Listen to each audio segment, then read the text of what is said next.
Ahora son ustedes la fuerza del cambio, la fuerza del amor, la fuerza de la esperanza. Por lógica, un gobierno nacional que sea capaz de emitir su propia moneda, per se no va a necesitar de impuestos para poder financiar su gasto público o poder financiar políticas como en pleno empleo. Un programa de empleo garantizado pues, se construye, ¿no? Entonces tú necesitas dotar de capacidad institucional a las localidades para identificar las necesidades, para poder, o sea, pues para poder identificar las necesidades y saber pues dónde están, dónde se necesitan los empleos. Bueno. Bienvenidos. Recientemente la política latinoamericana nos ha entregado una sucesión de victorias electorales de políticos progresistas, siempre en la estela de poderosas convulsiones sociales. En Chile, por ejemplo, las protestas se desembocaron en el nuevo proceso constituyente, han llevado a Gabriel Boric a la presidencia. En Perú se produjo la victoria electoral de Pedro Castillo, si bien sobre un poco cohesionada plataforma electoral. Más recientemente, tras las protestas violentamente reprimidas por el gobierno de Iván Duque, ha ganado las elecciones presidenciales el ticket integrado por Gustavo Petro y Francia Márquez. Por cierto, la primera mujer de ascendencia africana que llega a la magistratura de la vicepresidencia. Colombia ha sido agitada por décadas de violencia política, la actividad criminal de los carteles de la droga y las permanentes injerencias de Estados Unidos, pero pese a todo consiguió una cierta estabilidad macroeconómica y las negociaciones con la FARC han resultado en mayor estabilidad política. Ahora bien, la estabilidad macroeconómica, tal como la define el pensamiento ortodoxo o mainstream, dista mucho de crear un entorno favorable al desarrollo personal, pues Colombia con un Gini coeficiente de 0.54 es uno de los países más desiguales del planeta. La falta de oportunidades implica la expulsión de cientos de miles de colombianos forzados a buscarse la vida a otros países. Colombia lleva mucho tiempo gobernada por el uribismo, primero Uribe y luego sus sucesores Santos y Duque, que una política económica han ejercido una forma de neoliberalismo extremo. Nos da la impresión de que el uribismo lleva bloqueando toda posibilidad de aplicar reformas sociales urgentes. Quizá con Petro las cosas puedan empezar a cambiar. Desde la red TMM, la victoria de Petro nos ha llamado poderosamente la atención por la incorporación de algunos puntos de teoría monetaria moderna al programa electoral, principalmente su plan de empleo garantizado, que sin duda contribuiría a reducir las extremas desigualdades que soporta el país. Pero no hay que ser inocentes tampoco. Sabemos que los programas electorales se suelen incumplir y las restricciones políticas a las que se enfrentará el nuevo gobierno serán sin duda colosales. Entonces, para analizar el nuevo escenario que se abre en Colombia, nos acompañan dos ciudadanos de ese país.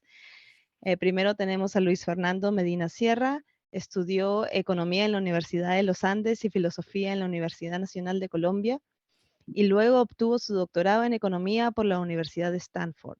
Ha sido profesor de Ciencias Políticas en diversas universidades, entre ellas la Universidad de Chicago, la Universidad de Virginia y la Universidad Carlos III de Madrid. Es autor de varios artículos y libros sobre modelos formales de economía política, entre ellos A Unified Theory of Collective Action and Social Change, publicado por la Universidad de Michigan, y Beyond the Turnout Paradox, The Political Economy of Electoral Participation, publicado por Springer. Y sobre filosofía política también de la injusticia social y el socialismo, entre ellos el Fénix Rojo, las oportunidades del socialismo. Por otro lado tenemos a Brian Steve Bustos Bayán, también es de Bogotá, es economista de la Universidad de La Salle y también realizó estudios en negocios. Próximamente se presentará a pruebas para ingresar a una maestría en economía. Es académico e investigador en un grupo de investigación de economía heterodoxa desde hace más de 4 años, dirigido por el doctor en economía Gonzalo Convita, docente de la Universidad de La Salle y de la Universidad Nacional. El grupo de investigación se llama Enfoques Alternativos de la Macroeconomía en Desarrollo, con experiencia, ponencias e investigaciones de macroeconomía heterodoxa desde el post-keynesianismo, la teoría monetaria moderna y el marxismo. Además, se define de izquierda. Bueno, y yo soy Patricia Pino, maestría de Economía por la Universidad de King's College London y una de las presentadoras también de un MMT podcast en inglés. Recuerden, antes de empezar, recuerden a los que escuchan a darle el me gusta al video y suscribirse al canal si quieren más contenido como este y si les parece interesante esta discusión. Comenzamos con la primera pregunta. Bueno, algo de historia para empezar para los que no son colombianos de la audiencia. Conozcamos primero al personaje. ¿Quién es Gustavo Petro y cuál ha sido su carrera política? Empezamos con Brian. Sí, muy buenos días para todos. Mira, Gustavo Petro pues es el presidente electo de la República de Colombia. Él es político, también es economista y es líder de izquierda, además de ser líder del pacto histórico. Él fue senador del año 2006 al año 2010, posteriormente también fue senador del año 2018 al año 2022, también fue alcalde de la ciudad de Bogotá del año 2012 al año 2015, también fue representante a la Cámara del año 1991 al año 1994 y del año 1998 al año 2006. Y también fue concejal y personero de Zipaquirá, que es un municipio de Colombia, durante algunos años de la década de los 80, es decir, tiene una gran trayectoria y bagaje político que hoy lo llevan a él a la presidencia de Colombia. También me es importante precisar no solamente su trayectoria como actual presidente, sino también de nuestra vicepresidenta Francia Márquez, que ha sido una clave fundamental para la victoria de Gustavo Petro, porque ella, pues aparte de ser lideresa social de izquierda, también es activista medioambiental, es feminista, es abogada y es una importante política, ganadora del premio Goldman para el medio ambiente y también ganadora del premio a la defensa de los derechos humanos. Es decir, Francia también jugó un papel muy importante y muy clave para la victoria de Gustavo Petro, que hoy los lleva a ambos a la presidencia y a la vicepresidencia de nuestro país. Bueno, y Luis, tal vez tú puedes añadir a esto, ¿cuál ha sido la reputación de Gustavo Petro hasta este entonces? Porque parece, por lo que yo escucho, parece tener una carrera política muy, muy larga, ya se le conoce. ¿Cuál es la expectativa, digamos, del público en general en Colombia sobre su presidencia? Sí, bueno, pues como decía Brian, pues Gustavo Petro es una figura muy conocida en Colombia. Entre otras cosas, pues también es, aparte de ser la primera persona que llega a la presidencia, como no habiendo los procedente de la izquierda, no hay que olvidar que también sería el primer presidente en tiempos modernos en llegar a la presidencia tras haber pertenecido a una organización insurgente armada. Él fue miembro en su juventud del M-19, que fue un movimiento guerrillero muy activo en los años 70 y 80. Su participación allí fue más como un militante político, él era muy joven en aquella época. Además, el M-19 era un fenómeno político muy complejo, con muchas facetas, digámoslo así, no era una guerrilla, eh, era una guerrilla urbana en un país en el cual la mayoría de las guerrillas eran rurales, era una guerrilla que no se declaraba explícitamente comunista, aunque tenía algunos de sus miembros más importantes habían trasegado por el movimiento comunista colombiano. Entonces era, para que los argentinos que nos estén escuchando, era un poco como la versión colombiana de Montoneros, ¿no? Entonces, que era un movimiento con una vocación de crear pues, frentes amplios, con un poco heterogéneos, ¿no? Eh, y el presidente Petro viene de esa tradición. Y yo creo que en Colombia muchos de sus detractores olvidan la propensión del presidente Petro a buscar siempre la creación de ese tipo de expresiones políticas, expresiones que vinculen a varios sectores. Se ha caracterizado, yo creo que por ser alguien que no es muy dado a los dogmatismos, no es muy dado a los sectarismos. Eh, Confieso que en ocasiones, hace algunos años, yo criticaba porque lo criticaba porque creí que estaba buscando una cantidad de acuerdos en un momento que no eran propicios. En esta ocasión creo que su estrategia ha sido la correcta, su estrategia de buscar acuerdos muy amplios eh, con distintos sectores sin tener una cantidad de camisas de fuerza ideológicas. Y eso le ha permitido pues, mantener unida a la izquierda en Colombia, cosa que nunca había ocurrido. Creo que buena parte de la victoria del pacto histórico viene del hecho de que logró que no se fracturara la izquierda, pues la izquierda colombiana es muy facciosa. Eh, y en esa medida, pues esta vez, yo creo que así como hace unos 10 o 15 años yo criticaba, me parece que en aquel momento su intento no era, su estrategia no era la correcta, lo que hoy tiene razón. Los últimos años han demostrado que no solamente lo correcta su estrategia, sino la habilidad de él para llevarla a cabo, su capacidad de articular y aglutinar a muchos sectores. Entonces, el pacto histórico llega a la presidencia de la República y también, no se olvide, es va a ser la bancada más importante del Congreso, o sea, el pacto histórico es en este momento la fuerza política dominante. Llega, claro, generando muchísimas expectativas, también muchísimas aprehensiones. En la derecha se ha desatado un pavor cósmico hacia lo que puede ser una eventual presidencia de Petro. Se le atribuyen toda cantidad de poderes maléficos, ¿no? Yo creo que en la izquierda lo que yo percibo es más bien mucho realismo. Yo creo que la izquierda colombiana está en un momento de mucha sobriedad, está muy aterrizada. Es una izquierda que ha sufrido mucho para llegar acá. Entonces yo creo, obviamente hay mucho optimismo, hay mucho interés, pero se ve que es la oportunidad histórica de hacer una cantidad de cosas que antes había sido imposible. Pero que la izquierda todo el mundo entiende que pues ganar una elección no es garantía de nada, sobre todo cuando tras 30 años de hegemonía, digamos, del consenso de Washington y 20 años encima de eso de hegemonía del uribismo, creo que en la izquierda todo el mundo entiende que, mira, tienes es que ir obteniendo victorias y ir construyendo sobre ellas, ¿no? Entonces, me parece que es la actitud correcta de cómo se hacen las transformaciones en estos países, ¿no?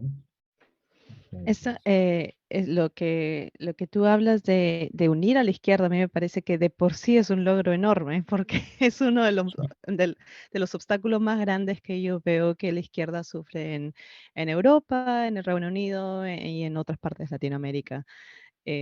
Más bien quería preguntarle a Brian si Francia Márquez también tiene es tan conocida como Petro es, y si su posición es vista como algo por lo general positivo o hay ciertas dudas. ¿Cómo lo percibes? Sí, Francia Márquez también es muy conocida acá en Colombia, en la forma en la que ella hace política, el poder decir a nosotros los colombianos, el poder vivir sabroso, como ella lo dice. Ese vivir sabroso es una política muy amplia, que muchos sectores lo reducen a ciertos intereses. Es lastimosamente malentendida, pero es una política muy amplia. El poder vivir sabroso es poder vivir sabroso, poder vivir con las comunidades, poder estar en paz, poder estar tranquilos. Es Lastimosamente, pues como Colombia un lleva gusto, digamos, ¿no? vivir con gusto, vivir con tranquilidad, porque lastimosamente pues Colombia está inmersa en un conflicto armado que lleva más de 60 años y ese conflicto armado ha fragmentado el tejido social de todos los sectores a nivel económico, a nivel político, a nivel social. Entonces, Francia Márquez, además, pues primero es víctima del conflicto armado, entonces sabe de primera fuente qué es pasar por el conflicto armado, sabe de primera fuente poder ser una lideresa de derechos humanos, lideresa medioambiental, poder proteger el agua, los ríos, la naturaleza, y desde su labor como protectora del medio ambiente se empezó a dar a conocer en los territorios, fue amenazada lastimosamente por grupos paramilitares, tuvo que salir del país también por un tiempo por su seguridad, pero digamos que su tarea ha sido titánica porque lo que se hace un momento, la victoria de Petro no solamente fue de Petro, sino por eso se llama pacto histórico, porque vincula muchas fuerzas que en conjunto dan la victoria a un proyecto alternativo que hace muchísimos años no hemos tenido la oportunidad de ver en Colombia y que pues actualmente se consolida con bastante fuerza.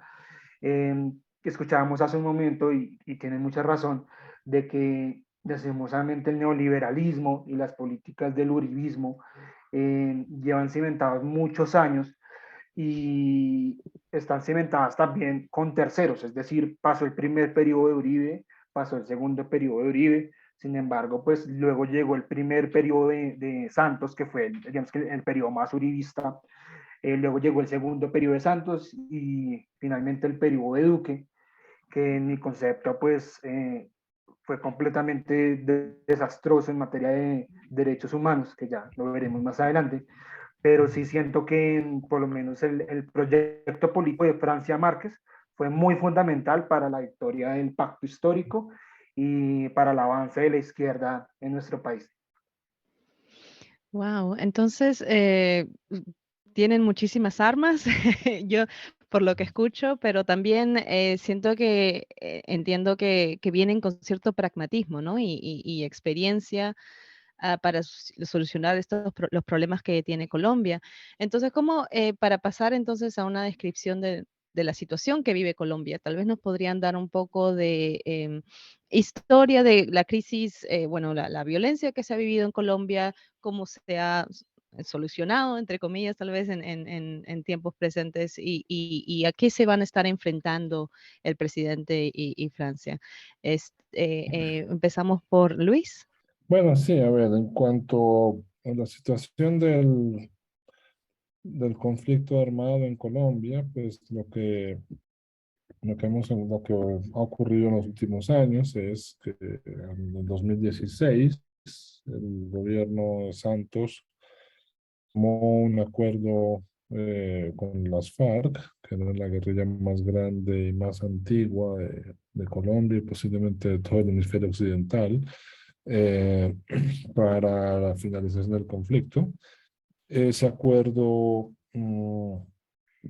pues desde el comienzo tuvo dificultades y luego, indiscutiblemente, la administración Duque nunca ocultó su hostilidad al acuerdo, hizo todo lo posible por torpedearlo. Ahora están sacando pecho por los logros sobre la paz, cuando pues, en realidad para nadie es un secreto que dedicaron 4 años a sabotear todo lo que se podía sabotear del acuerdo de paz.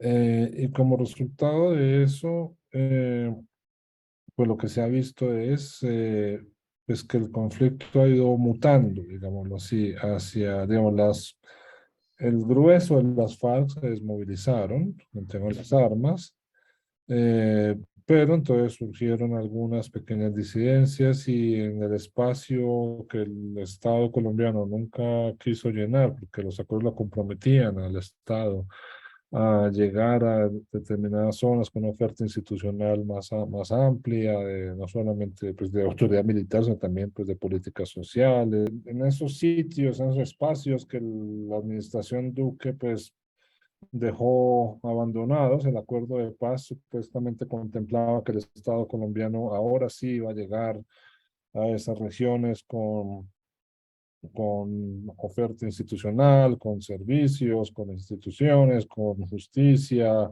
derechos de propiedad, inversión, y todas las cosas. Eso nunca ocurrió.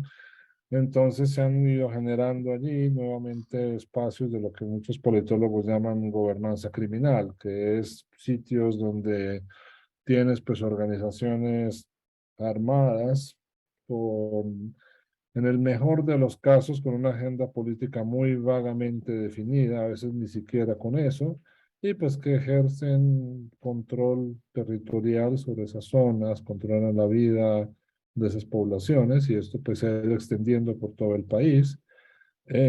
Son como mafias políticas, Sí, digamos. son básicamente mafias, es un fenómeno. Yo creo que Colombia y México son tal vez los únicos países de ingreso medio que aún tienen estas cosas como señores de la guerra, como se llamaría en el contexto africano. En Colombia pues tenemos eso, tenemos señores de la guerra que controlan en zonas y economías legales e ilegales, ¿no? Y lo hacen Eh, para apoyar intereses privados, políticos. Sí, pues a veces la verdad es que ya su agenda política, cuando la tienen, es muy difusa. Normalmente están al servicio de circuitos ilegales, ¿no? También, pues ha habido, es que el conflicto ha ido mutando. En alguna época estuvieron muy ligados al acaparamiento de tierras, al despojo de tierras de campesinos, la expulsión de campesinos para ir concentrando. Entonces ahí digamos, hay como unos circuitos en los cuales primero llegan, o sea, en la historia de Colombia esto ha ocurrido siempre. Primero se generan unos espacios de ilegalidad donde se genera una frontera abierta, un Wild Wild West, ¿no? Se producen fenómenos de concentración de tierras, de expulsión de población y todo. Y luego detrás esto se va legalizando, ¿no? Van llegando las inversiones formales y se van construyendo grandes fortunas sobre esa base, estas ya ligadas a la economía moderna. Esa es la historia de Colombia del siglo XX en buena medida. Y ahora estamos pues en la primera fase de ese ciclo. Se está entrando a muchas zonas y grupos criminales, pero es predecible que luego detrás vengan nuevamente otros intereses lícitos, ¿no? A limpiar, digámoslo así, a ordenar y a beneficiarse de todo el caos que se ha creado, ¿no? Pero pues, entonces estamos en un momento como de transición y sobre todo de mutación del conflicto y como siempre ligado al narcotráfico, el fenómeno del narcotráfico que ha sido pues la gran plaga, ¿no? de la economía y de la sociedad colombiana de los últimos 50 años ya, ¿no? Entonces es un poco la situación social del conflicto en este momento, ¿no? Y Brian, tal vez tú puedes añadir algo más acá, pero sobre todo, ¿cuál es la relación de estos grupos con tal vez con el gobierno que se está yendo, ¿no? ¿Es un gobierno más conservador o más de derecha? ¿Cómo lo ves tú?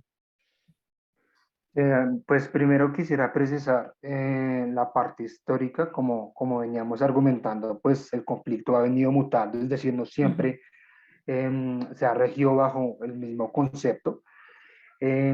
Yo añadiría que la historia de Colombia está ligada, pues, lastimosamente al conflicto armado. Y esto, pues, ha generado diferentes desigualdades, como veníamos conversando, la concentración de la tierra ha sido una de las principales causas, pero no ha sido la única. También el narcotráfico, la lucha por el poder, la lucha por la participación política, muchas de esas participaciones mediante la lucha armada y violenta. Y esto ha generado pues enormes desigualdades y enormes brechas sociales y económicas, políticas, culturales, de género, que han disminuido la participación de ciertos sectores y ha aumentado la participación de otros.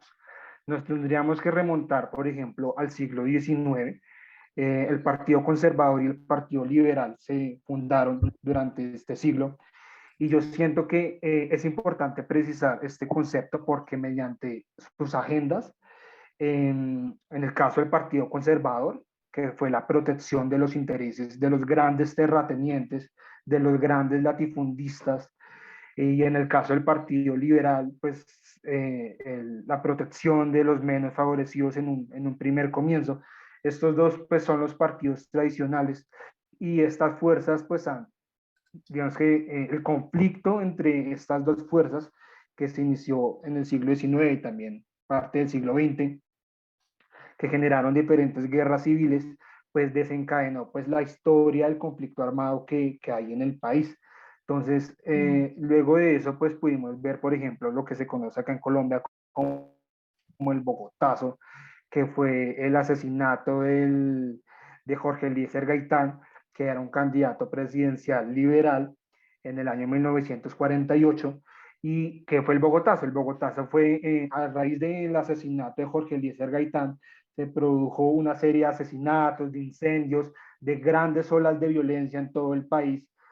Y pues luego de cerca del año 1954, estas grandes fuerzas firmaron un pacto, precisamente en España, que se llama el Pacto de Benidorm, y esto pues con el fin de poder terminar la crisis política que estaba por estos años y poder establecer una alternancia de poder político, y esto pues se rigió hasta el año 1974. Sin embargo, como era un poder, una alternancia de poder entre estos dos partidos políticos que son tradicionales, esta exclusión también generó la frustración de otros sectores que no se veían representados en estos dos partidos políticos, y pues esto generó también el surgimiento de otros grupos, tanto de derecha como de izquierda, pero también se incrementó y digamos que nació algunos grupos tanto guerrilleros como paramilitares, como es el caso de las FARC, como es el caso del ELN, del EPL y del M-19, que fue el grupo, como decíamos hace un momento, fue el grupo donde Gustavo Petro eh, perteneció. Sin embargo, pues es importante precisar que aunque Gustavo Petro estuvo en este grupo guerrillero, él no estuvo dentro de su mando militar, él hizo más que todo una labor de secretariado, y él no estuvo, digamos que dentro del marco militar del M-19. ¿Y por qué? ¿Por qué lo preciso? Porque mucha gente lo critica porque perteneció a este grupo guerrillero. Sin embargo, pues es importante también aclarar la labor que tuvo él durante su permanencia en el mismo. En el año 2016 se firmó, pues fue todo el proceso de paz acá en Colombia.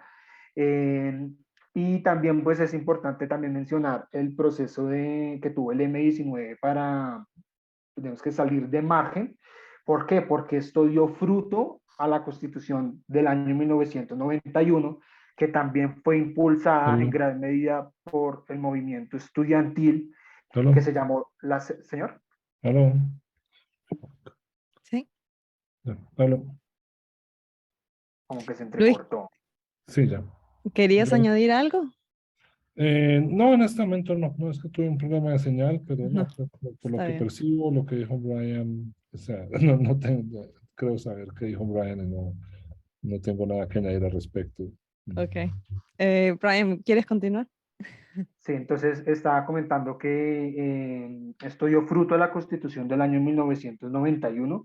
Sin embargo, esta también fue impulsada por el movimiento estudiantil que se llamó la Séptima Papeleta, la cual promovió la Asamblea Nacional Constituyente, y pues con esta asamblea pues se generó la Constitución del año 1991, que reemplazó a la Constitución de 1986, la cual ya era pues para estos años muy obsoleta, y esta Constitución de 1991 es la que actualmente nos rige, la Carta Magna que actualmente nos rige a nosotros los colombianos. Entonces es importante comprender que el conflicto armado ha tenido múltiples factores, ha tenido múltiples actores, no solamente ha sido en consecuencia con los actos de los guerrilleros, sino también de los paramilitares y también incluso del propio Estado, que ha sido agente de este conflicto armado que vemos y que se ha evidenciado en el país. Y también pues en línea con el narcotráfico, con los carteles de Medellín, el cartel de Cali, y pues esto en conjunto ha lacerado el conflicto y ha incrementado ese conflicto principalmente a la población minoritaria, como son los campesinos, como son los afrodescendientes, como son los indígenas, como son las mujeres, la población LGBTIQ+. Entonces, al ser población minoritaria, eh, se ha poco garantizado el acceso de esta población a los derechos humanos que ampara la Constitución del año 1991 y digamos que ha incrementado también el conflicto que al día de hoy se acerca o incluso pasa los 9 millones de personas que se han visto afectadas por el conflicto armado colombiano, que unos muertos, otros desplazados por la violencia, otros tuvieron que salir del país por el conflicto armado. Entonces, ese es el sistema actual político colombiano es muy complejo. Es decir, no solamente hay un movimiento político de izquierda, no solamente hay un movimiento político de derecha. De los que se consideran de derecha hay cualquier cantidad, de los que se consideran de izquierda también hay cualquier cantidad. Entonces, por lo menos el actual, que es el saliente, que es con el que está el presidente Duque, que es el Centro Democrático, pues es un partido de derecha, muy conservador, y pues se ha establecido en el poder prácticamente desde el año 2002, que fue en la primer mandato presidencial de Álvaro Uribe, luego fue el segundo mandato, luego fue el mandato de Santos. En el segundo mandato de Santos, el uribismo no se estableció con igual fuerza como se estableció con el primero. Sin embargo, después del segundo mandato de Santos, se volvió a establecer el uribismo con el mandato de Duque. Y pues afortunadamente ya logró, digamos que logramos poder establecer el poder mediante una fuerza alternativa y poder no solamente consolidar el poder en la rama ejecutiva, sino también en la rama legislativa, porque pues como comentábamos, actualmente pues somos con el Congreso entrante, tanto en la Cámara Alta como en la Cámara Baja, que es el Senado y la Cámara de Representantes, somos una fuerza eh, prioritaria en todo el Congreso. Entonces, digamos que eso nos va a garantizar poder establecer las políticas que el gobierno entrante quiere generar, hacerla de mayor forma y poder, digamos que generar mayores consensos en el desarrollo de estas políticas. Mm, muy interesante. Y entonces lo que yo entiendo es que durante toda su historia, violencia y política han estado de mano en mano en Colombia y que esta violencia por lo general se ha usado no para intereses del pueblo, digamos, sino para proteger intereses privados o intereses ilícitos. Em, entonces, Luis, ¿tú cómo ves las posibilidades de que el presidente tenga de navegar estos problemas? Y si, digamos, si tiene em, simplemente yo por experiencia en Perú no tenemos un problema como la FARC en Colombia, pero sí hay cierta violencia política y yo sé que eso tiende a limitar mucho a las actividades de políticos cuando hay alguien que, digamos, que interfiera en las actividades ilícitas de ciertos grupos, es muy fácil, digamos, es muy común encontrarlos en algún momento que han sido asesinados o que se ha atentado contra su familia de alguna manera. Entonces, ¿cómo puede entonces el presidente navegar por estas cosas y sus experiencias en grupos guerrilleros? ¿Eso le vale de algo? Luis.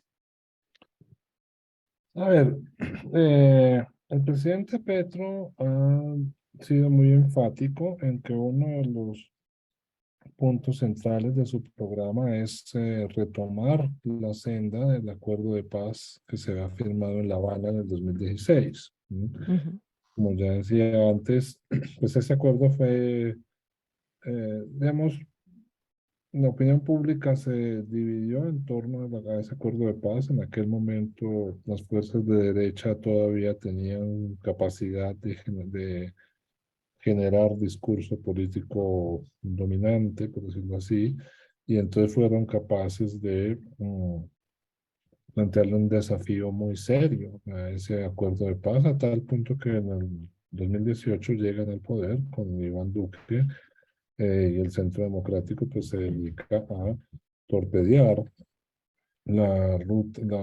esos acuerdos, o sea, bloquear la ruta que se ha abierto con esos acuerdos. El presidente Petro ha dicho desde el comienzo que él quiere retomar esos acuerdos y eso implica varias cosas.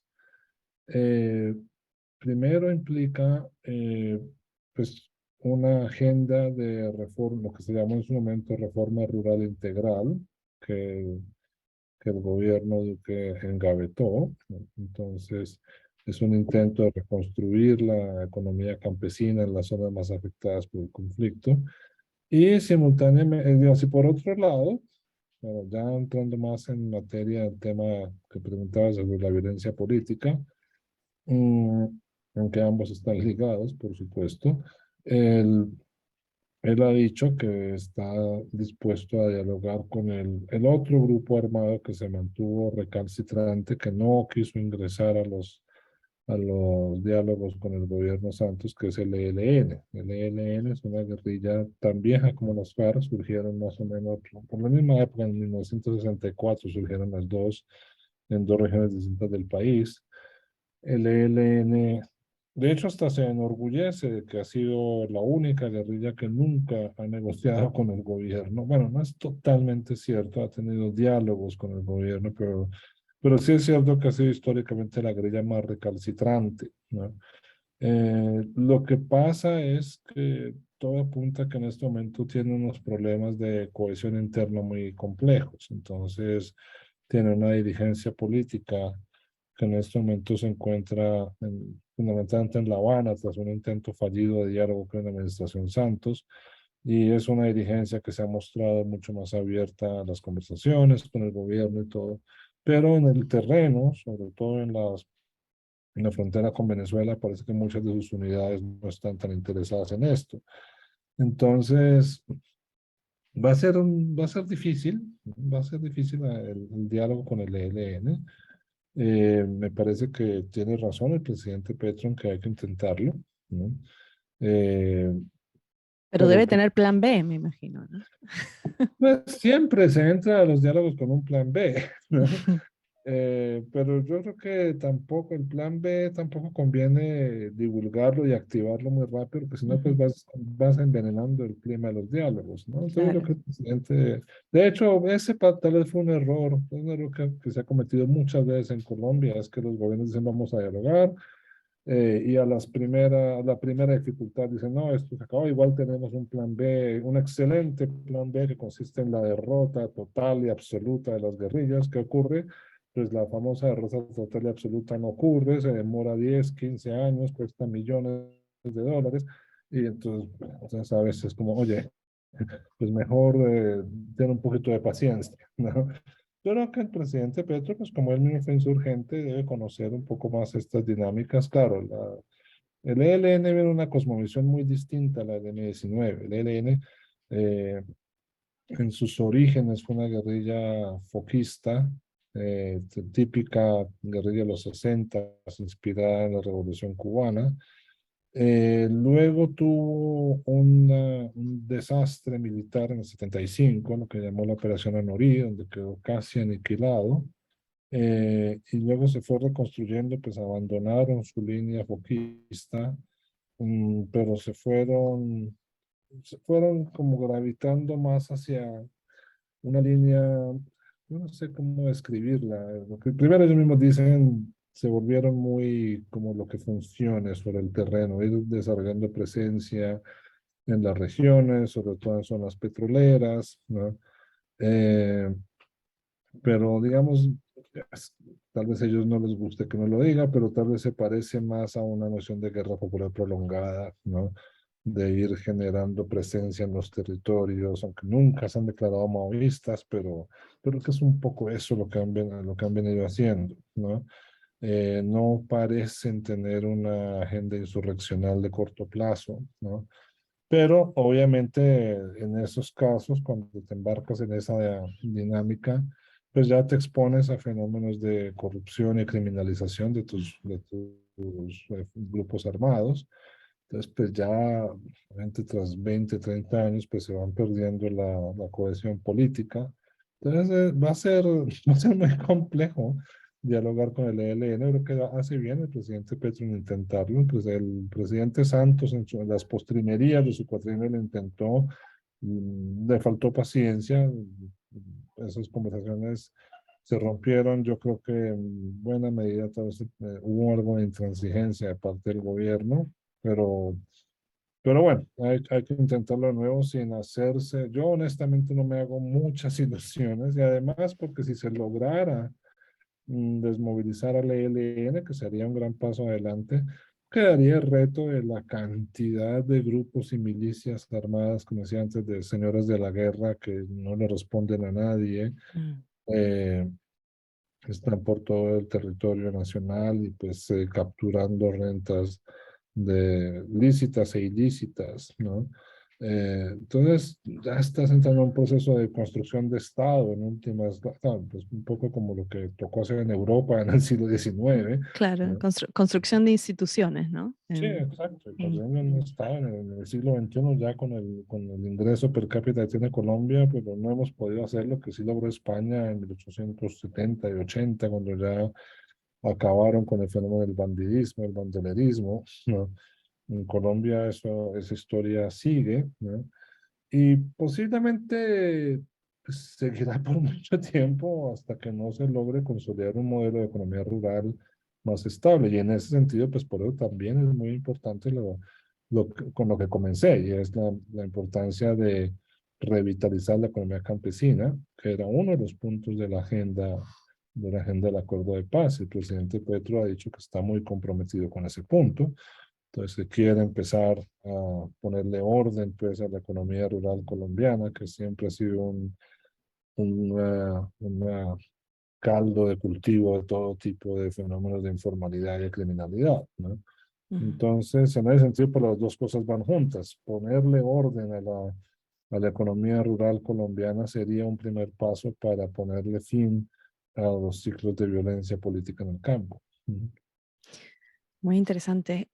Entonces, nos ha sorprendido tal vez escuchar que Petro ha incluido propuestas que la TMM ha empujado desde hace mucho tiempo, por ejemplo, el plan de empleo garantizado, pero nos interesa saber si ustedes creen que Petro y sus ministros tal vez entienden verdaderamente la TMM y bajo este contexto entienden las capacidades que tiene el Estado colombiano y si hay, bueno, qué tanto esperanza tienen de que se pueda aplicar esta política ahí, pero también, también si él puede aplicar políticas que extiendan la soberanía monetaria de Colombia, ¿no? Para poder salir, digamos, del mismo problema que tienen otros países latinoamericanos, que es la dependencia en dólares y la deuda externa. ¿Cuál es su entendimiento de- del gobierno de Petro y su entendimiento de la TMM, ¿no? Yo, perdona, si me Ujú. permites, seguramente Brian tiene mucho que decir ahí, pero el formato que hemos seguido ha sido alternándonos. Sí, Eh, sigue aquí nomás, yo, Sí, Luis, dale, sigue. tranquilo. yo Sigue. introduciría un cambio de procedimiento porque pues, he estado como viendo un poco las discusiones dentro del gobierno, No, tengo un perfecto. poco de perspectiva allí.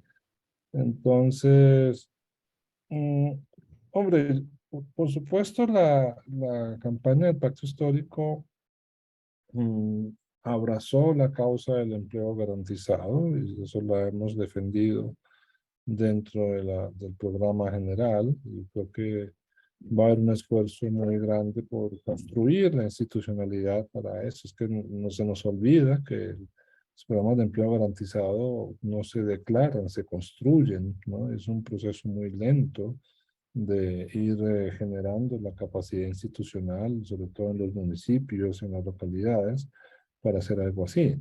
Entonces, yo creo que esa va a ser una de las metas de mediano plazo de la administración Petro. ¿Cómo se llegó a eso? Yo creo que no se llegó las distintas personas llegaron por distintos caminos. Y creo que otra vez, volviendo a lo que hablamos antes de la heterogeneidad del pacto histórico, entonces no fue como que unos cuantos cerebros eh, que habían leído a Randall Way, ¿no? Decidieron que los de Colombia necesitaban un programa de empleo garantizado y entonces, no ha sido esa la ruta, ¿no? De hecho, para ser totalmente claro, yo soy una de las personas que dentro del pacto histórico ha defendido el programa de empleo garantizado y sin embargo soy muy crítico con la teoría monetaria moderna, ¿no?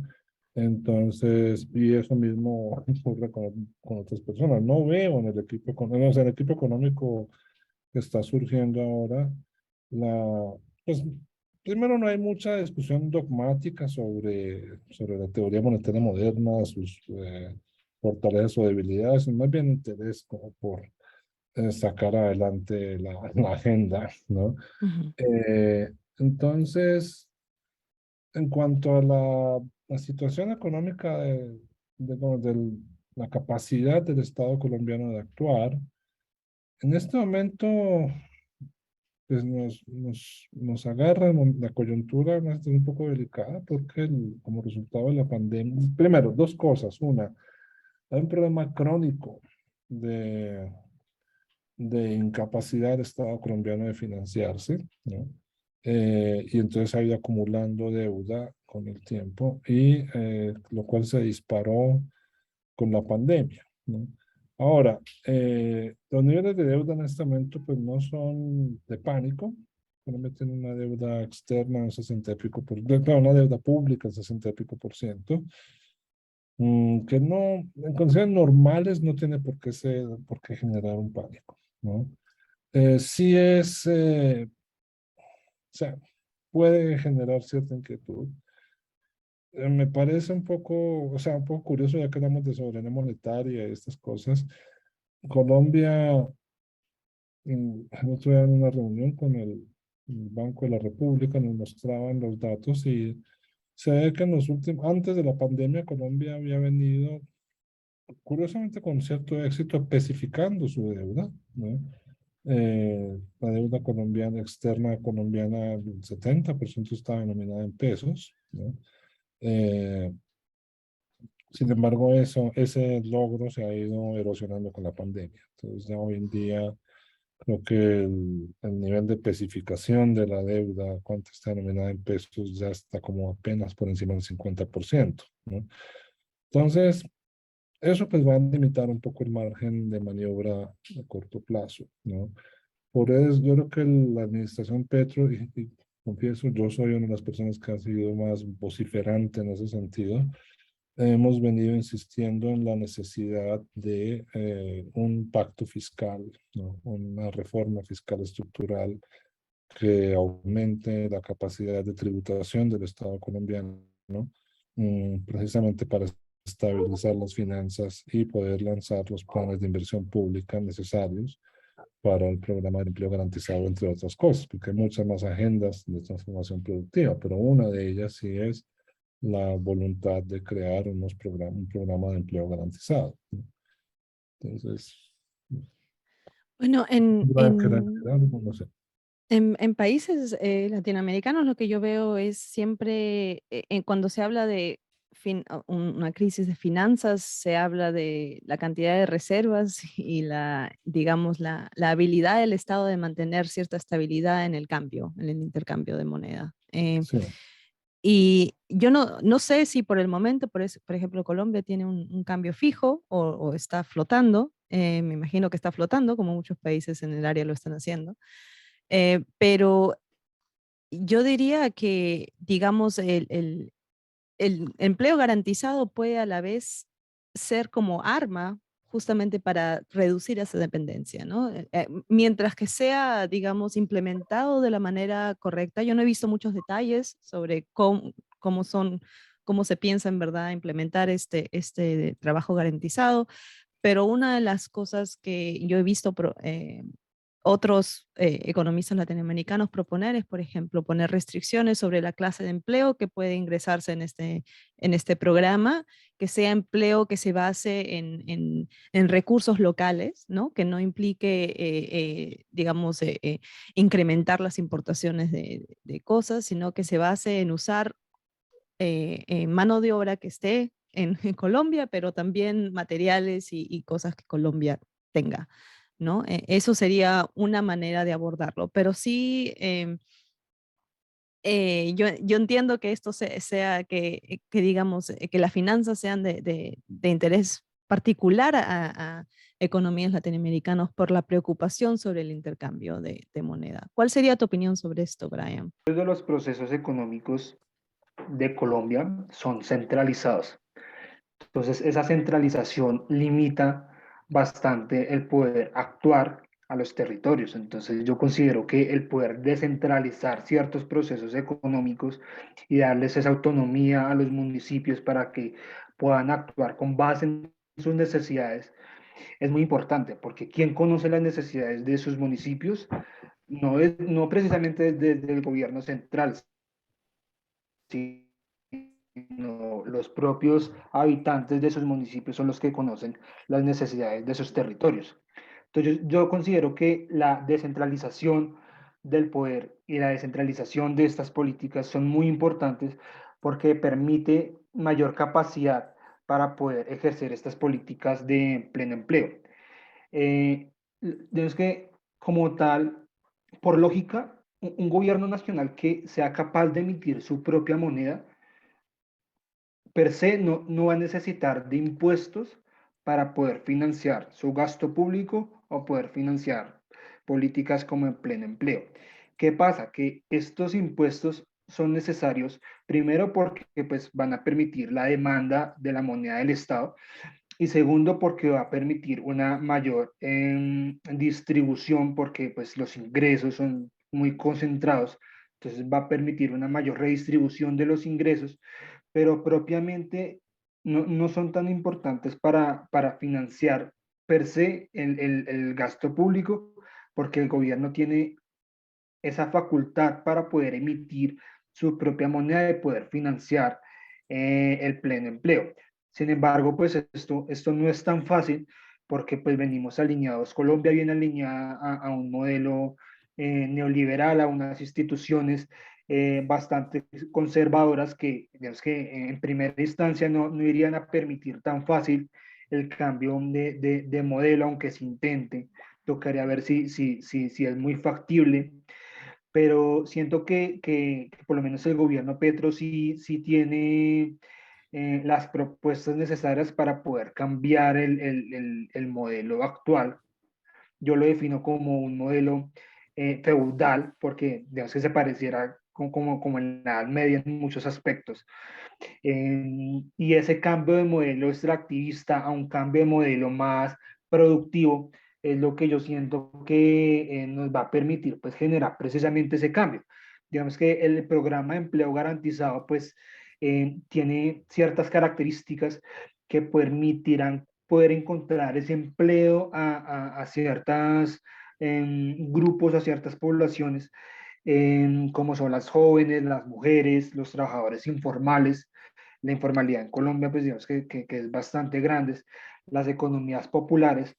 Entonces siento que mediante sus políticas de pleno empleo, que no solamente es la única, tiene bastantes políticas que también se acercan mucho a la teoría monetaria moderna, en unas en parte, en otras no, pero siento que por lo menos en general las propuestas de Petro sí permitirán esa soberanía monetaria, esa soberanía alimentaria, esa democratización de las tierras fértiles en Colombia.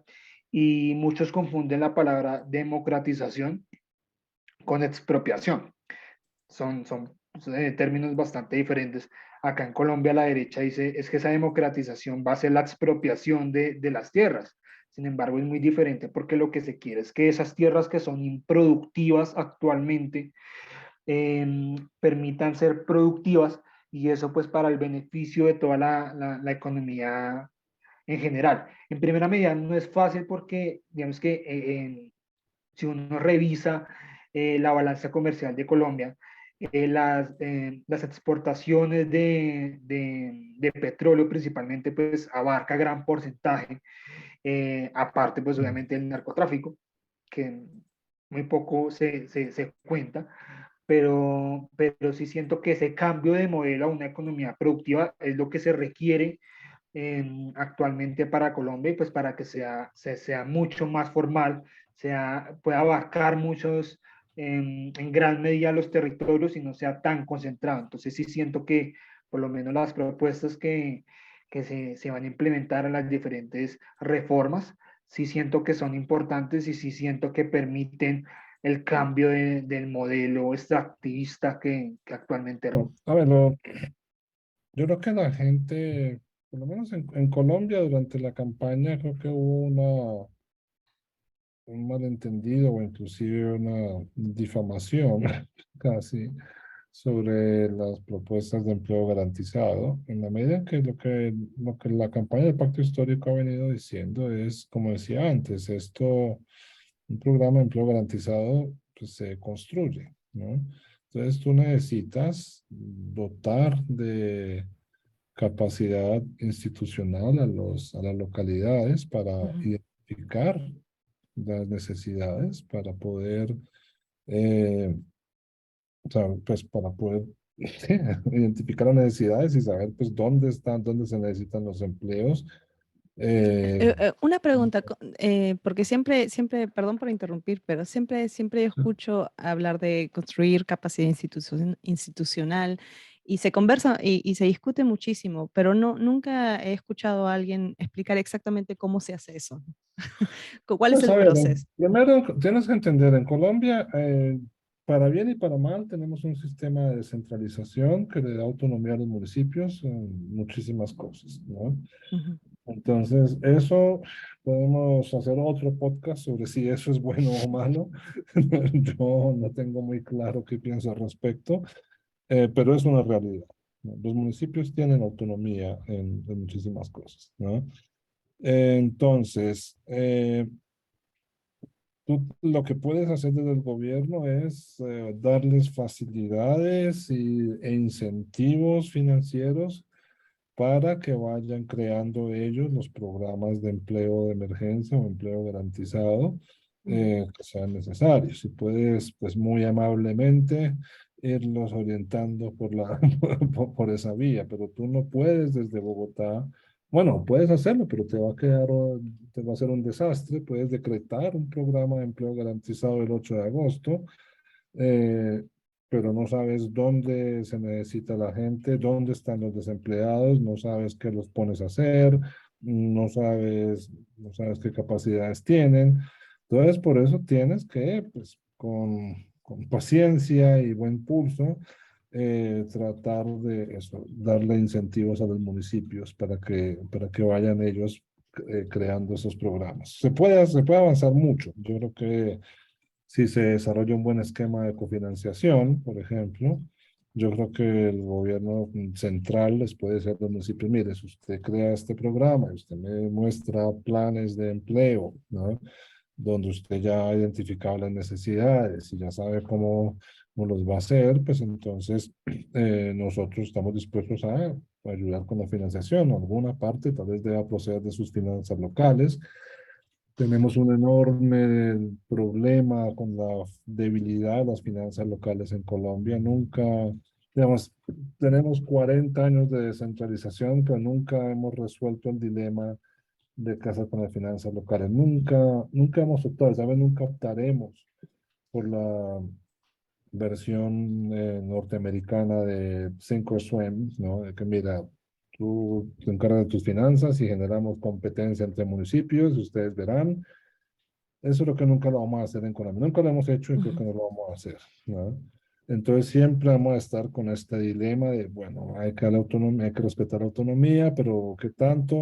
Mientras tanto, lo que ocurre es que los municipios son una base tributaria muy pequeña, que depende, en algunos casos, pues, es que simplemente han dejado sin gravar, por ejemplo, la tierra, la propiedad inmobiliaria.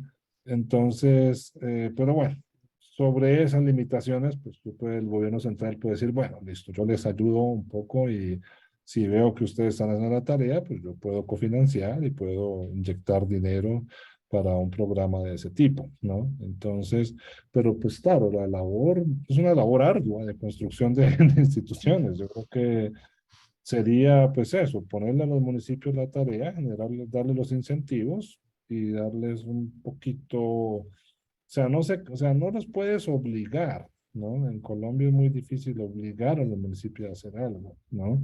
Con decirte que ni siquiera se les puede obligar a tener un levantamiento catastral de su propiedad inmobiliaria. O sea, parece que se puede esto, que sería obvio, parece que se puede, pero hay discusiones sobre qué tanto se puede hacer, ¿no?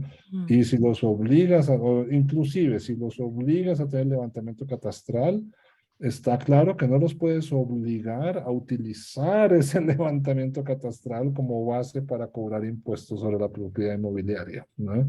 Estamos hablando de ese tipo de autonomía municipal. Entonces, ¿qué puede hacer el gobierno central a la hora de obligar a los municipios a crear un programa de empleo garantizado? Muy poco. ¿Puede el gobierno central meterse en los municipios y él crear un programa de empleo garantizado? Por supuesto que lo puede hacer, pero ¿con qué instituciones lo va a hacer? Hay algunas, no en todos los municipios están todas las del gobierno nacional. Se pueden crear algunas, bueno, pero igual necesitas saber eso, dónde están los desempleados, qué necesitan y qué pueden hacer. O sea, pues fíjate cómo, porque lo que yo he leído un poco con más detalle, lo difícil que ha sido crear el programa de empleo rural garantizado en la India, ¿no? El NREGA, ¿no? Que ha sido un programa que yo creo que vale la pena, o sea, con todas las críticas que le puedan hacer, es un programa que ha valido la pena y es un programa que ha servido de base para impulsar muchos tipos de desarrollo comunitario, pero pues ha sido una labor ardua, ¿no? Ha tomado años de estar en el terreno, de asegurarte que la gente se le pague a tiempo, de asegurarte que se identifiquen las oportunidades, que la gente tenga acceso pues, a las bases de datos, a los anuncios, todo ese tipo de cosas. Es una tarea muy compleja que yo creo que vale la pena. Yo a pesar de que no soy o sea, yo vengo más del mundo de la renta básica universal y sigo creyendo que esa es la aspiración última, pero entiendo que en las sociedades como la colombiana hoy en día, pues un programa de empleo garantizado puede ser un buen peldaño, ¿no? Pero otra vez, no es algo que un gobierno central pueda simplemente decir, decrétese un programa de empleo garantizado y ya, ¿no? Entonces es lo bueno es que creo que la administración Petro pues tiene la voluntad de hacerlo. Vamos, justamente ahora estamos empezando en la pregunta de cómo se va a hacer eso, cómo se puede impulsar el plan de desarrollo, cómo, qué cosas puede hacer el gobierno central hasta, como te digo, no tiene la autoridad legal para decirle a los municipios, usted tiene que crear un programa de garantizado, el gobierno central no lo tiene, ¿no? Tiene el músculo financiero para llegar a los municipios en parte, ¿no? Pero tiene el músculo institucional para llegar a los municipios y decir, aquí llegó el gobierno central a crear un programa de empleo garantizado, ese ya es mucho más débil, ¿no? Hay que fortalecerlo, no sé qué tantas, pues, en fin. ¿No?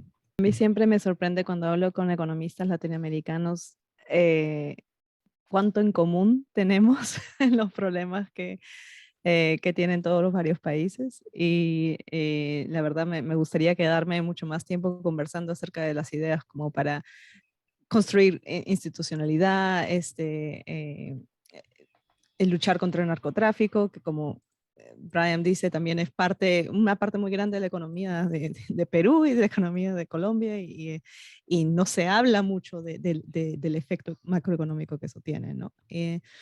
Pero nos hemos acabado, nos hemos terminado el tiempo y a menos que tiene Luis o Brian algo más que decir, que quieran añadir a la discusión. No, no, yo creo que ya está suficientemente. Sí, yo quería terminar con la idea de que no solamente es un proyecto de izquierda, precisamente como comentaba al inicio en la intervención, es un pacto y el pacto incluye o puede incluir todas las fuerzas. Por eso mismo es la heterogeneidad. Y no solamente es decir, como hacen muchos sectores políticos, de que porque es un gobierno de izquierda, entonces ya es socialismo o comunismo puro. La izquierda es tan amplia y tiene es tan múltiple que encerrarla solamente al comunismo o al socialismo sin siquiera leer o analizar las políticas es muy corto.